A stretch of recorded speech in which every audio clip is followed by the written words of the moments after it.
Green Dream sounds like, I don't know, the name of a prog rock band from the 70s or something. It is actually the deprecating term that Speaker of the House Nancy Pelosi used to characterize the initiative known as the Green New Deal. The Green New Deal is arguably, in fact, the most important piece of legislation of our time, and our next guest has been covering it thoroughly, extensively, and very clearly. So I really appreciate her reporting on this subject. Kate Aronoff is, let me get this right, a fellow at the Type Media Center and a contributing writer to The Intercept, and she joins us now. So first of all, Kate, thanks for coming on the program.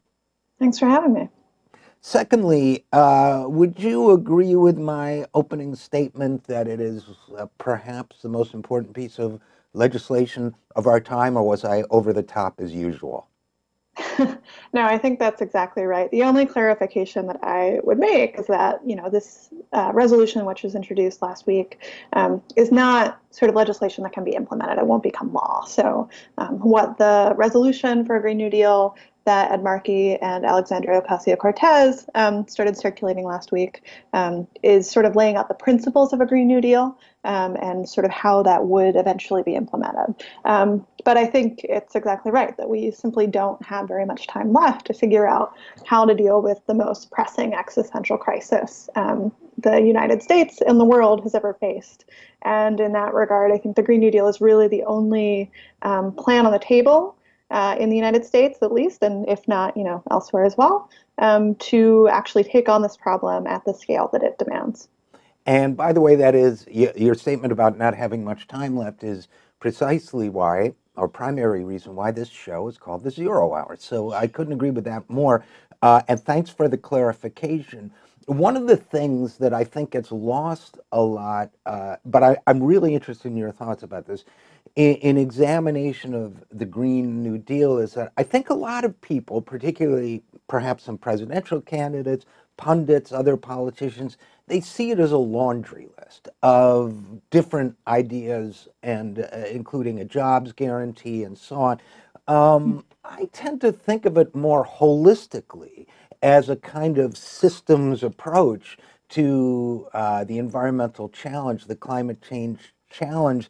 So I think that, the kind of one from column A, well, I like some of the climate stuff, not some of the other climate stuff. I think the jobs guarantee is a step too far, whatever, the way people are reacting to it, maybe, just maybe, but I need your insights on this, overlooking the fact that by intention, it's designed as to be of a single piece for good reasons. What do you think?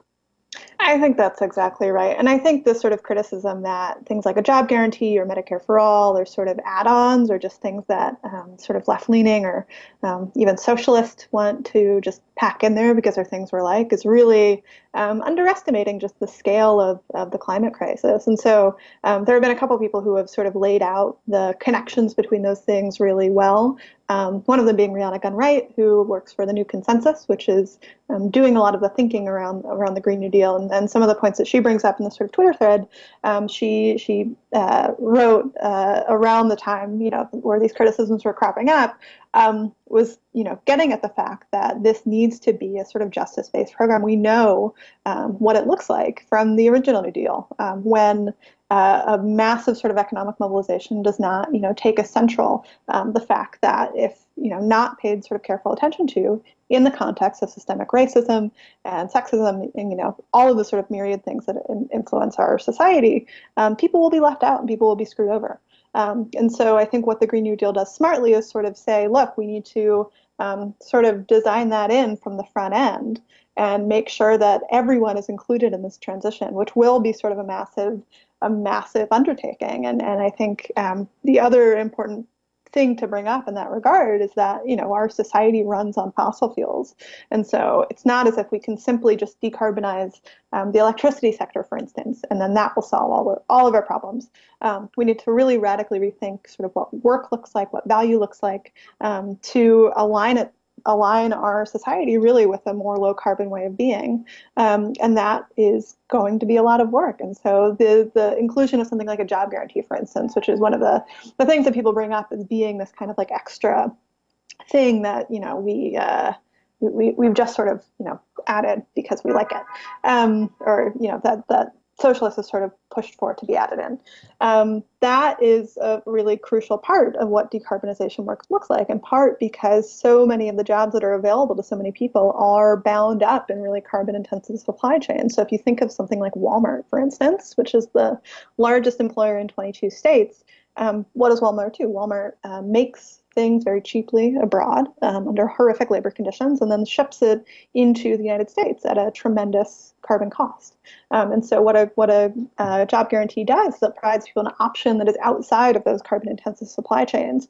That's actually a better quality of life, that offers, not just higher wages, but when you include things like Medicare for all, you also have healthcare. You also can provide for your basic needs in a way that our current economy doesn't allow for. And so I think this is really, so key, is that, there are no add-ons in the Green New Deal as I can see it. Arguably, given the sort of scale of the transition that's needed, it could include a lot more. It could include, specific language around fossil fuels, which it doesn't right now. It could include sort of provisions around immigration, which it doesn't right now. So I think the Green New Deal is a starting place. The resolution that we have now is a starting place, but it certainly doesn't include more than what we would need, and that's sort of in the spirit of the original New Deal, and that suite of programs was always envisioned as a process and sort of a permission to experiment, if you will,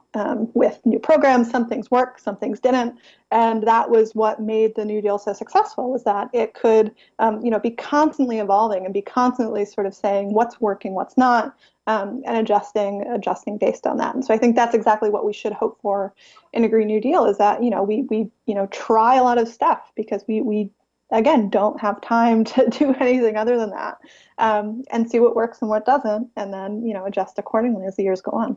And I think you make a great point, Kate Aronoff, that really it's about re-envisioning in many ways the ways in which our society functions, and inequality figures into that. The need to travel great distances to go to work figures into that. Affordable housing being separated from centers of employment and so on.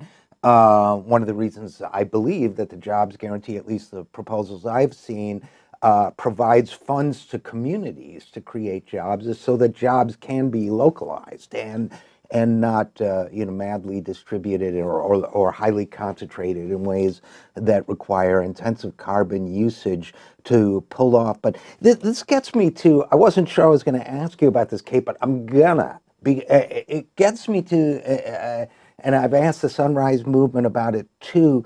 I only have one concern about well, I had a couple, but now I only have one remaining concern about the term Green New Deal, which is I don't think it's big enough.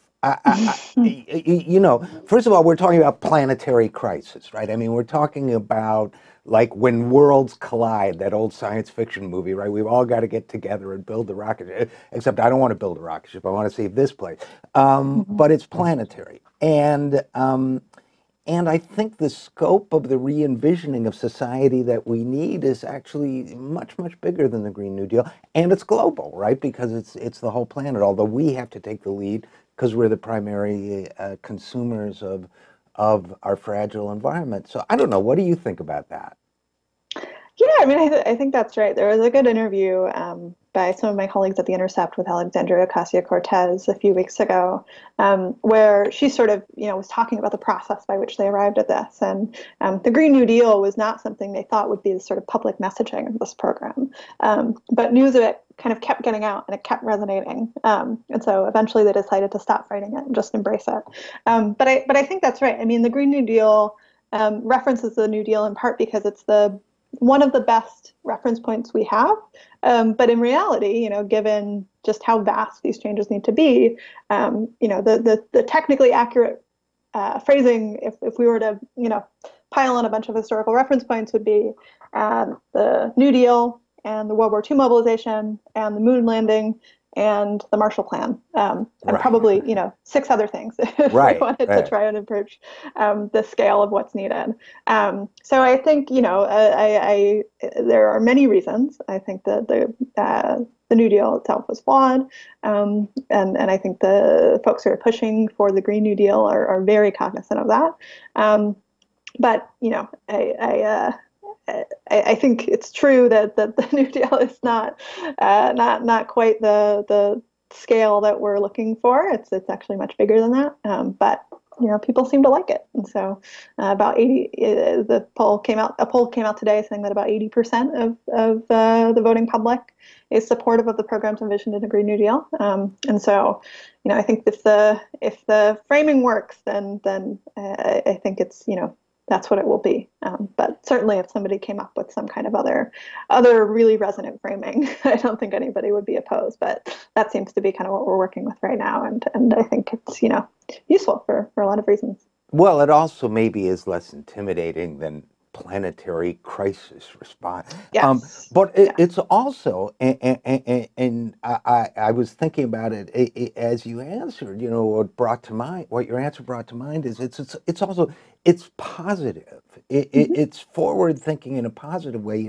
I've talked to a lot of climate scientists and climate activists, and often ask them, how do you personally stay positive? How do we prevent others from falling into despair as they come to understand the magnitude of the crisis?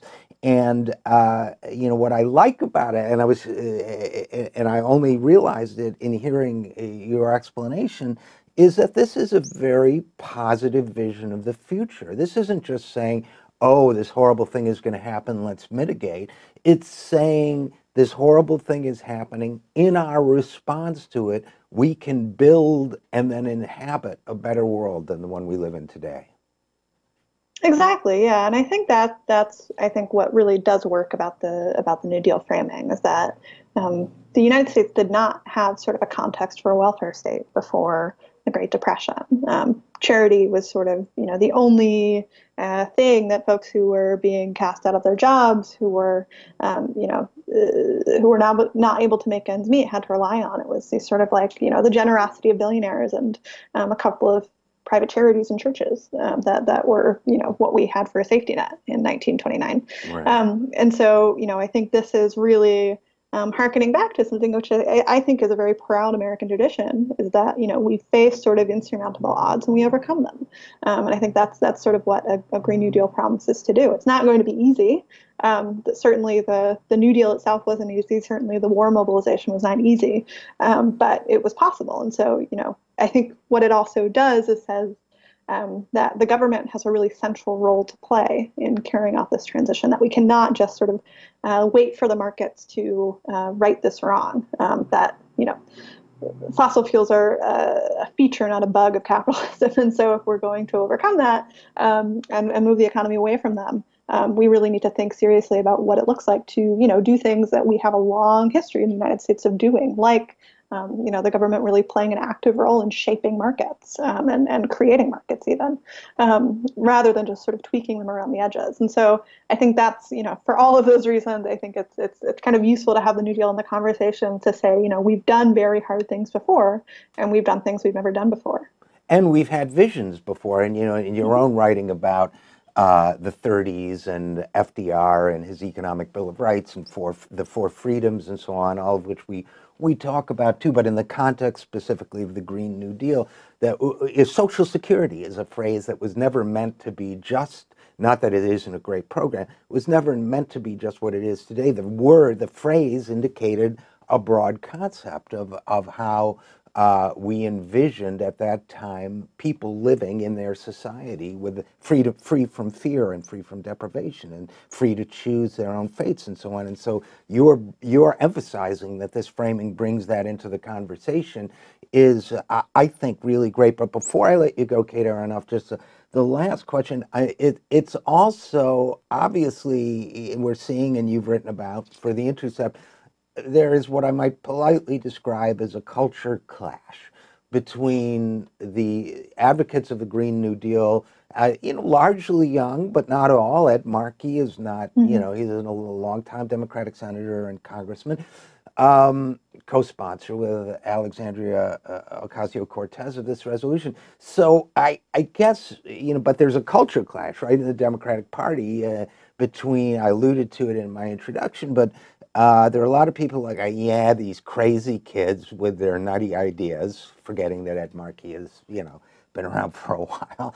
And do you have any thoughts about how that might play out in the future?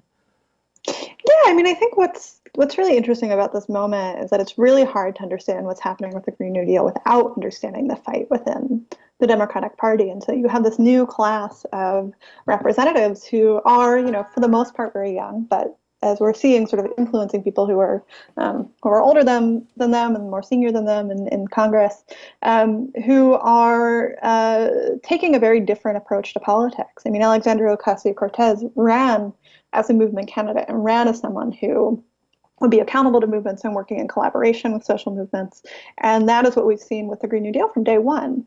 And there's a history there which I think is really fascinating and should be written down extensively at some point. But I think the way that her staff described it to me was that for her decision to join the Sunrise Movement and that sit in Nancy Pelosi's office, which sort of kicked this whole thing off, was that it made more sense to do it than it didn't. It was consistent with sort of the politics that she had put out and that Bernie Sanders has been very vocal about, which is that we can't just simply trust politicians, however much we like them, to implement good legislation.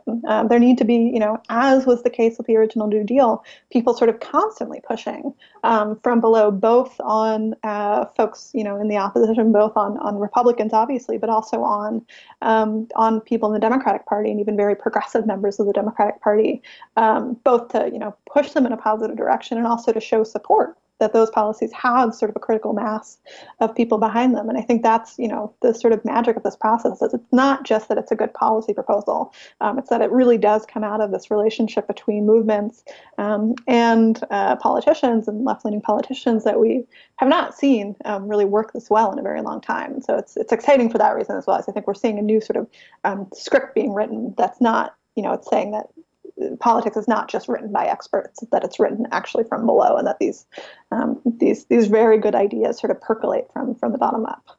Yeah, and what's really great about all this, from a selfish point of view, is that people like you and me get to report about this as it's happening, get to follow it as it's happening, yeah. And it's just really, to me, it is, to use your word, extremely exciting. So thanks for all the great reporting on this. And thanks, Kate Aronoff, and thanks so much for coming on the program. Thank you so much for having me.